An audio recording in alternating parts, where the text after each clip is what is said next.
Good morning, children. Good morning, ma'am. We were discussing about the different types of excretion based on the substance, the nitrogenous waste excreted out from the body of organisms. We just started with the first one. One type we completed. Which was the first one that we discussed, Punya? Ammonia. Just ammonia? Ammonochelism. What is meant by ammonochelism? Process of excretion of ammonia by Process of aquatic. excretion of ammonia by organisms, or the process by which ammonia is excreted from the body of living organisms. And we even discussed about the different examples.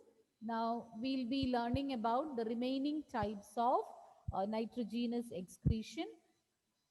So let's see which are the other types.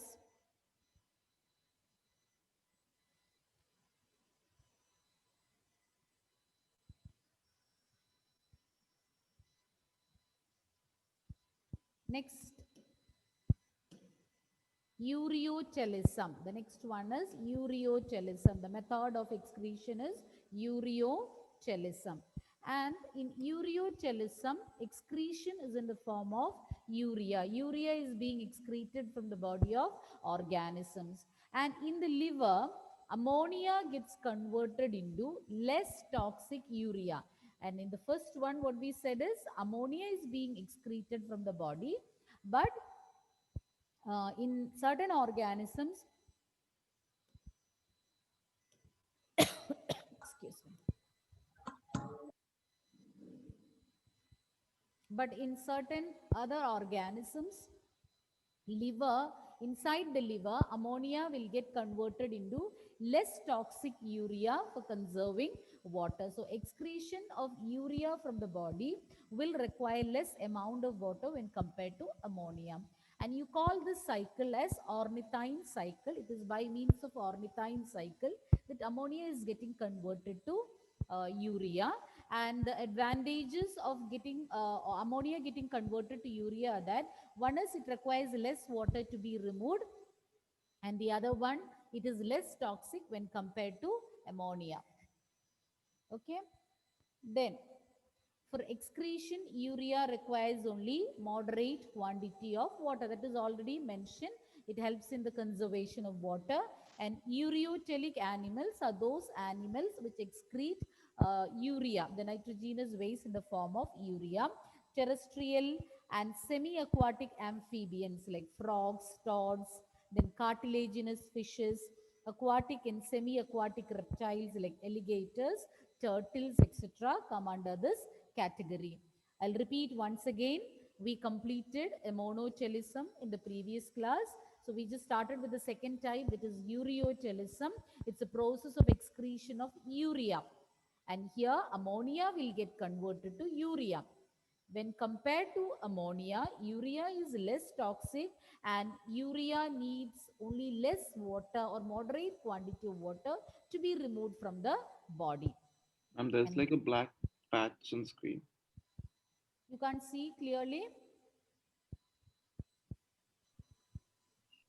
Tell Ma'am, me what. ureotelic animals is not clear. Okay, okay. I'll just stop share and just restart. As I told you, ureochelism is a process where urea is being excreted from the body. And in the liver, ammonia will be converted to urea by means of ornithine cycle. And the two advantages of converting ammonia to urea are that the first one is it is less toxic. Urea is less toxic and needs only moderate quantity of water to be removed from the body. And ureotelic animals are those animals which carry out ureochelism. And terrestrial and semi-aquatic amphibians like frogs and toads, cartilaginous fishes, aquatic and semi-aquatic reptiles like alligators, turtles, etc. are the examples for ureotelic animals.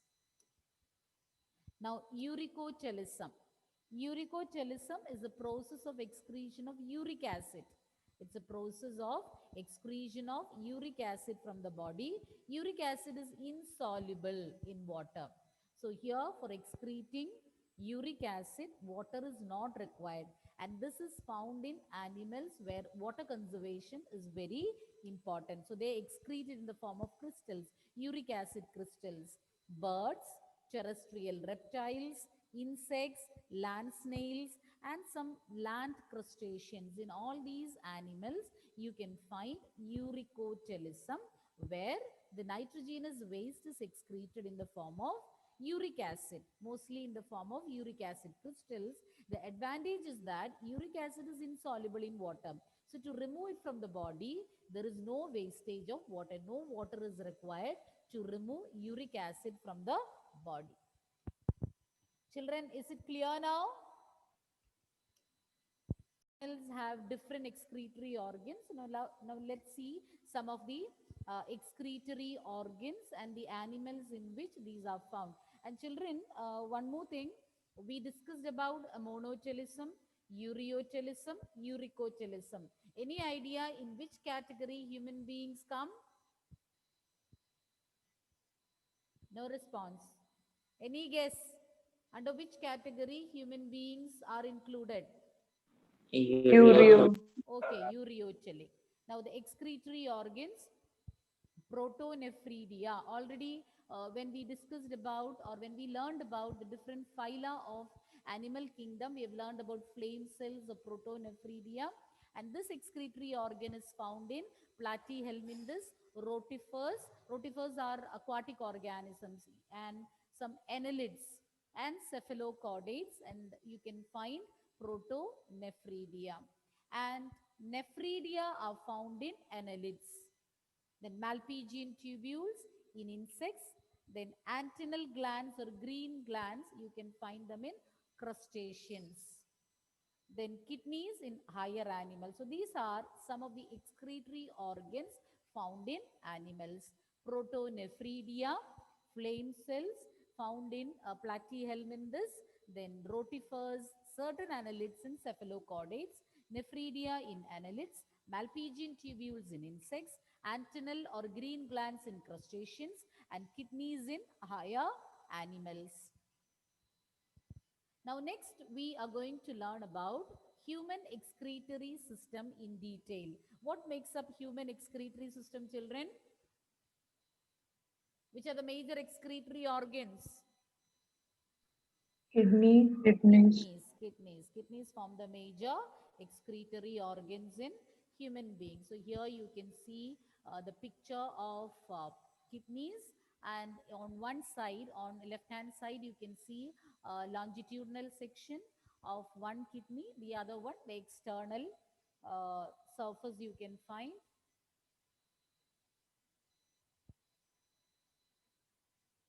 Structure of kidney. These kidneys, we have a pair of kidneys which are reddish brown, and they have a characteristic bean shape, and these are enclosed in a tough 3-layered fibrous capsule. To ensure protection to kidneys, they are placed inside a 3-layered tough fibrous capsule, and they are reddish brown in color, and shape resembles beans. So they are bean shaped, reddish brown structures enclosed in a tough 3-layered fibrous capsule. And to tell the location, it is situated between the levels of last thoracic and third lumbar vertebra. Our vertebrae, they are categorized into different types. So we have 33 vertebrae, and these 33 vertebrae are categorized into different types, and you call it as cervical, thoracic, lumbar, sacrum, coccyx. So these 33 are categorized into different types, and first comes cervical, followed by thoracic, then comes lumbar. So its position is between the last thoracic. There are 12 thoracic vertebrae and 5 lumbar vertebrae. So last thoracic, it is in between the last thoracic and third lumbar vertebrae.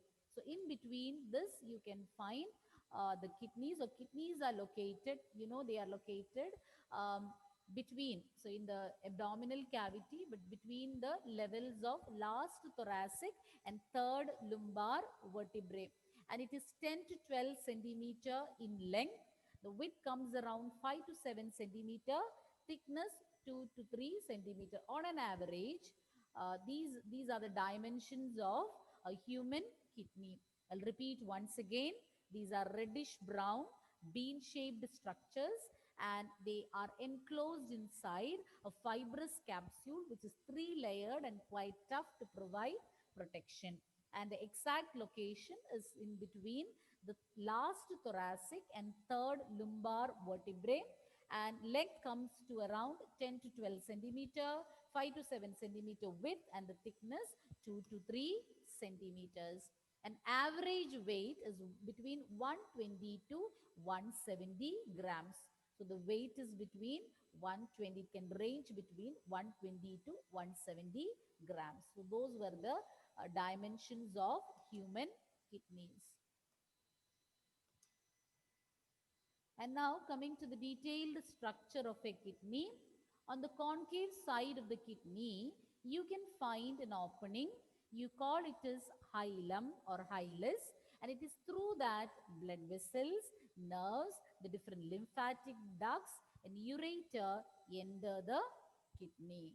So there is an opening. So here it is not marked.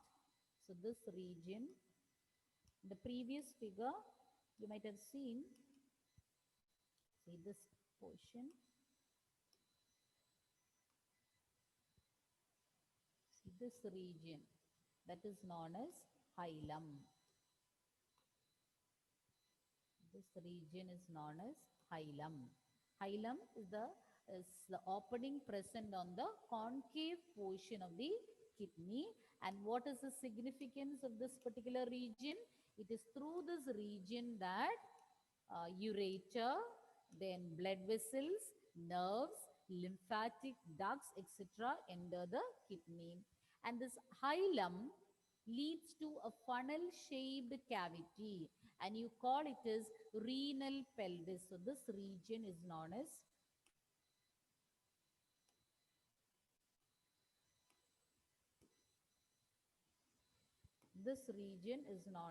renal pelvis.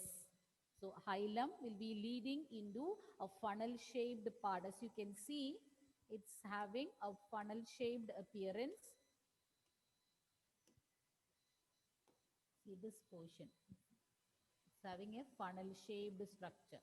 So this region, you call it as renal pelvis. And the renal pelvis, it is provided with some projections. You can see so many projections are there. Okay, not the red structures, but these projections. Some projections you can find, and those projections are known as calyx, singular calyx and calyces. I'll repeat once again. On the concave side of the kidney, you can find an opening, and this opening is known as hilum or hilus. And the significance of this particular region is that it is through this region that the different structures like nerves, blood vessels, lymphatic ducts, ureter, etc. enter and leave the kidney. And hilum will lead into a funnel-shaped region. And what do you call the funnel-shaped part? The funnel-shaped part is known as renal pelvis. And as you can see in the picture, the renal pelvis is provided with so many projections, the brown color, you can see so many brown color projections. Those are known as calyces. Hilum, renal pelvis, and calyces.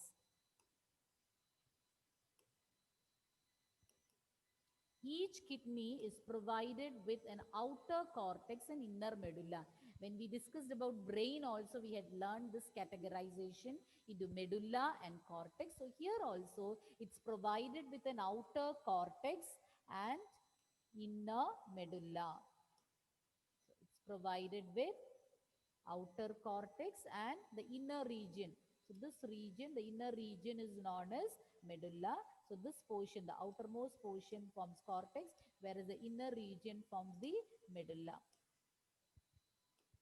Outer cortex, inner medulla. And medulla, as you can see in the picture, they are provided with, or this medullary region is provided with some conical projections. That is what you see in light red color, and you call it as renal pyramids, or else you can call them as medullary pyramids based on their location. These are present in the medullary region. See these structures. So these structures are known as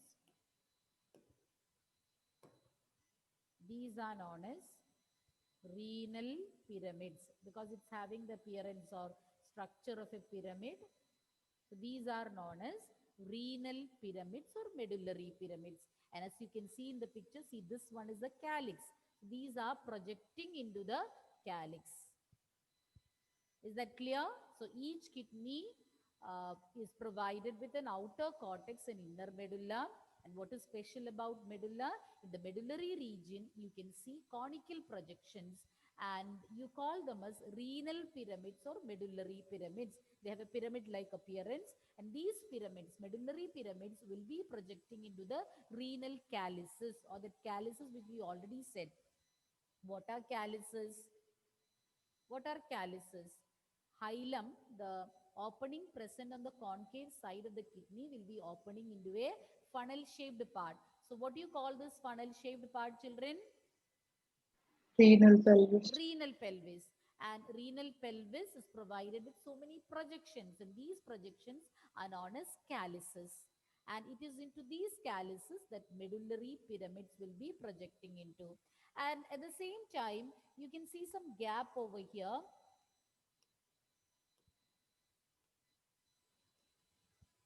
See, in between. These are the medullary pyramids. And in between, you can see some space over here. Here also you can see, here also some space. Everywhere in between you can see some space. So the cortex actually, it is the outermost layer, and medullary pyramids are present in the medullary region. But the gaps in between these medullary pyramids will be filled by the cortex, or the cortex will be extending into the cortex. You can find it extending into the region between the medullary pyramids, and you call it as the renal columns or columns of Bertini, after the scientist who described it first. His name is Joseph Bertin. So after he has described it, or he is the person who described it for the first time, explained it for the first time, and these are named columns of Bertini after the scientist Joseph Bertini. And cortex will be extending in between. So actually cortex forms the outermost region, medulla forms the innermost region. But cortex you can see extending into the space in between the medullary pyramids to form columns known as columns of Bertini or renal columns. This portion we are speaking about. These regions, they are extending into the gap in between the medullary pyramids, and you call them as columns of Bertini. Is that clear, children? Yes, ma'am. Any clarification needed? So the different parts that we discussed. Ma'am, can you explain the last one? Okay. So from the previous slide, what all points we learned? From there, I will start quickly. On the concave side of the kidney, as I told you, we'll be having an opening which is known as hilum, and it is through this hilum that the different structures like blood vessels, nerves, ureter, etc. enter and leave the kidney, and hilum will be leading into a funnel-shaped cavity. You call it as renal pelvis, this renal pelvis will be provided with some projections. You call it as calyces. And then we learned that each kidney can be divided into an outer cortex and inner medulla. And in the medullary region, you can find some conical structures. You call it as renal pyramids or medullary pyramids because they are present in the medulla. And these medullary pyramids will be projecting into the calyces. Calyces are projections of renal pelvis.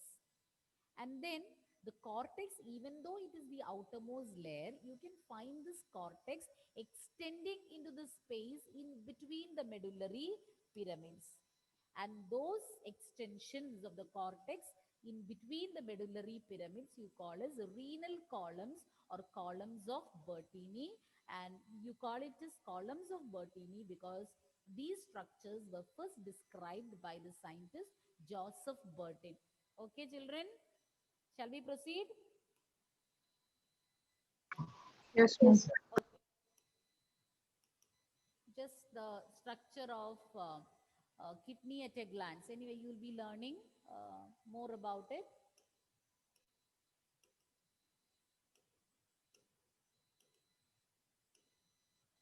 Now, let's learn about the functional units present in kidney. You know, millions of filtering units are present inside each kidney, and you call these functional units as nephrons. It's a tubular structure, highly coiled tube. You call it as nephron. Don't get confused between neuron and nephron.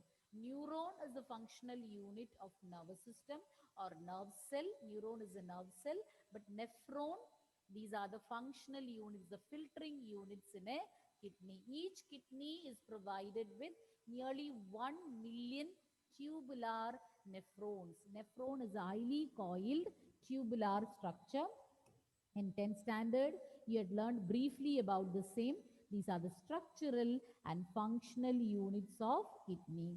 And each nephron, you can differentiate it into two major regions, glomerulus and renal tubule. Glomerulus and renal tubule together make up a nephron. Nephron is having two parts, glomerulus and renal tubule. Once again, nephrons are the structural and functional units of kidney. In each kidney, you can see almost 1 million filtering units or nephrons. And nephron consists of two major parts, glomerulus and renal tubule.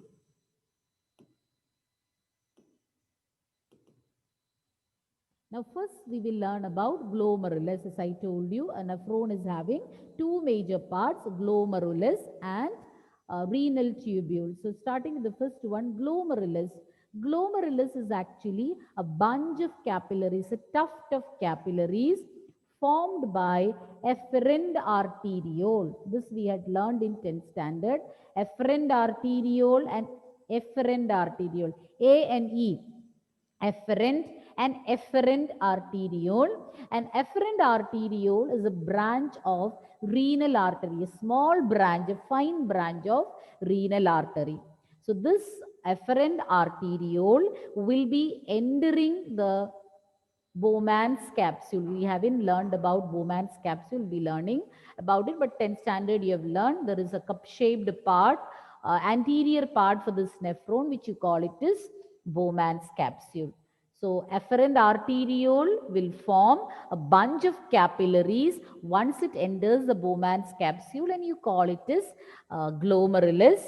And then blood from the glomerulus will be carried away by another branch of artery known as efferent arteriole, A and E. So see here in this picture, you can see it. So this region, this cup shape, this is a part of the nephron. Anterior part of the nephron is having a cup shaped structure, which you call it as Bowman's capsule. So a branch of renal artery known as efferent arteriole will be entering the Bowman's capsule, and they will form a bunch of capillaries. Then they later unite and form efferent arteriole and leave outside. Okay, they'll be taking the blood. The filtered blood will be taken outside by efferent arteriole. I'll repeat once again. Glomerulus. We already learned that nephron is having two major parts, glomerulus and a renal tubule. And glomerulus means it's a tuft or a bunch of capillaries. And what forms this capillaries? A branch of renal artery known as efferent arteriole forms glomerulus. Then another branch of artery known as efferent arteriole will leave the glomerulus carrying the filtered blood from Bowman's capsule or from this glomerulus. As the blood is passing through the glomerulus, the blood gets filtered, and the filtered blood or the purified blood will be taken out by the efferent arteriole. We'll be learning how the process is taking place in detail after learning the different parts. Now moving on to the next part, that is renal tubule. Renal tubule begins with a double-walled cup-shaped structure known as Bowman's capsule. This structure you can see clearly in the figure. The anterior part of the nephron is having a cup-shaped structure, which you call it as Bowman's capsule. So this part is known as Bowman's capsule. And as I told you earlier, it is inside this Bowman's capsule that the glomerulus is present. Efferent arteriole enters the Bowman's capsule, forms a network of capillaries known as glomerulus, and the blood after filtration will be taken out by efferent arteriole. And what you need to note here is, see, as the blood is flowing through this efferent arteriole, passes through the glomerulus, what happens? The waste materials will get filtered and they will move into the renal tubule. You can see the filtrate or the substances along with water which gets filtered, they will reach the nephron and the tubule, and the purified blood will be going out through efferent arteriole. So blood will be passing through this glomerulus, then the waste material. So filtration takes place through this glomerulus and it gets collected in the renal tubule. And you call this filtrate is glomerular filtrate because the filtration is taking place through the network of capillaries known as glomerulus. So you call it as glomerular filtrate. Okay. So renal tubule begins with a double-walled cup-shaped structure known as Bowman's capsule, and it encloses the network of capillaries known as glomerulus. What forms glomerulus? A branch of renal artery known as efferent arteriole enters the Bowman's capsule, forms a network of capillaries known as glomerulus. Then it joins and forms efferent arteriole and leaves outside. And glomerulus plus Bowman's capsule, we call it as renal corpuscle or Malpighian body. So this part, that is glomerulus plus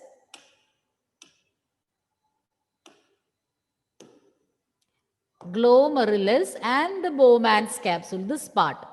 So together, along with the glomerulus, Bowman's capsule is known as Malpighian body or even renal corpuscle. What makes up renal corpuscle?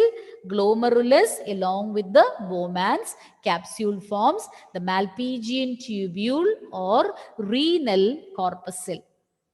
Is it clear till here? Is it clear, children? Yes, ma'am. Okay. Now coming to the tubule, anterior part you understood. It consists of a cup-shaped part. You call it as Bowman's capsule. And then this will be continued as a highly coiled tube. So this part is Bowman's capsule.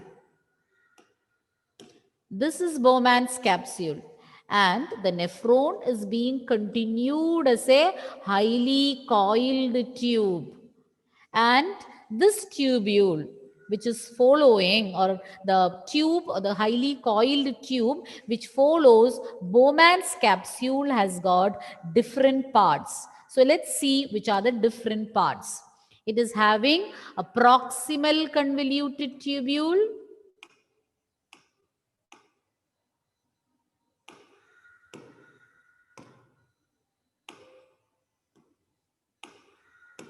just a minute. Yes.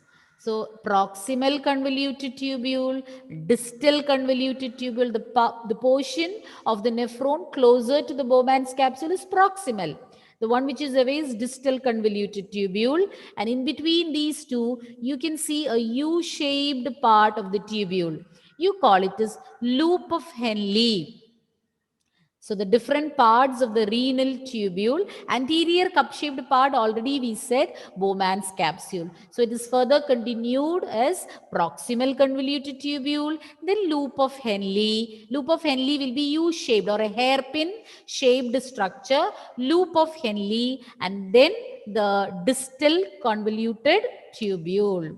And the loop of Henle, this hairpin shaped structure can be differentiated into a descending limb and an ascending limb. I'll repeat once again. Each nephron is having a Bowman's capsule and followed by the renal tube. It has got two parts and together you call it as a renal tubule. Renal tubule, the anterior part is a cup-shaped structure. You call it as Bowman's capsule. It will be continued as a highly coiled tubule. And this tubule, which is following the Bowman's capsule, has got three major parts: proximal convoluted tubule, distal convoluted tubule, and in between these two there is a U-shaped or a hairpin shaped structure known as loop of Henle. Loop of Henle has got two parts: descending and ascending limb. Okay, hope you have no doubts. And the distal convoluted tubule, as you can see here, it will be opening into a collecting duct. This is known as a collecting duct. Collecting duct. So into this collecting duct, many tubules will be opening. So this one, the distal convoluted tubule, is opening into collecting duct. Several such nephrons can open into the same collecting duct. And collecting duct extends, now the position of these structure, collecting duct extends from the cortex into the inner parts of medulla. Okay, collecting duct, where is it situated? The collecting duct is present in the cortex, and from there, you know, cortex is the outermost part of the kidney and inner part is medulla. So it starts from cortex and extends into medulla. Which structure? Collecting duct. And all these collecting ducts will converge and they'll be opening into the renal pelvis through medullary pyramids in the calyces. So the collecting duct, there will be several distal convoluted, these several renal tubules will be opening into the collecting duct. And the collecting duct position is from the cortex, or it is present in the cortex, and it will be extending into the medullary region. And these ducts will be converging and opening into where? Renal pelvis, through the medullary pyramids which are present in the calyces. So through the medullary pyramids, you know, it's renal pelvis is the funnel shaped structure, and through the medullary pyramids present in the calyces, it will be opening into the renal pelvis, the funnel shaped part of the kidney situated near the hilum. So we'll be continuing next period. Hope you have no doubts. Children, what we have covered, next period, we'll have a quick recap and then we'll proceed to the next slide. So thank you, children. See you next class. 11:30 now we have. Yes, ma'am. Okay, thank you, children.